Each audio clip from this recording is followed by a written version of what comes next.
Hey everybody, got my air conditioner running. I just kind of wanted to leave myself more than anybody a note, but in case anybody else is experiencing the same problem.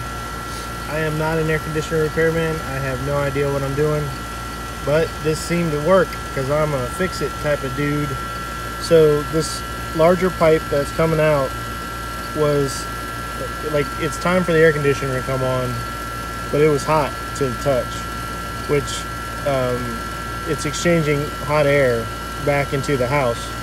And then the lower one was, well, I don't know, it's kind of room temperature-y.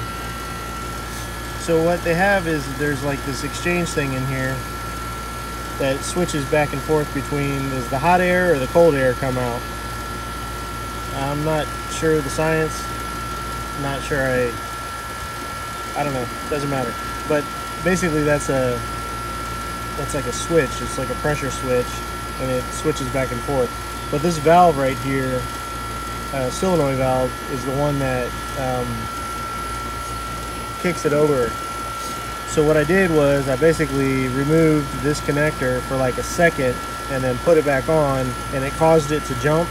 My guess is my solenoid here is, or my not solenoid, well, it could be the solenoid's going bad or this pressure valve is going bad. Either way, one of the two is going out. But by doing that, it I'm guessing it agitated the system enough that it caused it to run. And also, just for reference, if I touch this pipe, it is no longer hot, it's cold, which is what I want going into the house. This particular one and this particular one, this one is hot to the touch, so I think we're doing good. Also, an observation is put my hand up here prior, it was actually cold, like so. I put my hand up here, and if I do it now, it's actually warm, which is good because we want the heat to exchange out of the house, not into the house. So that's what I got.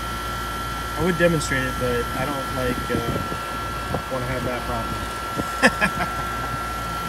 Oh boy. Yeah, don't do this.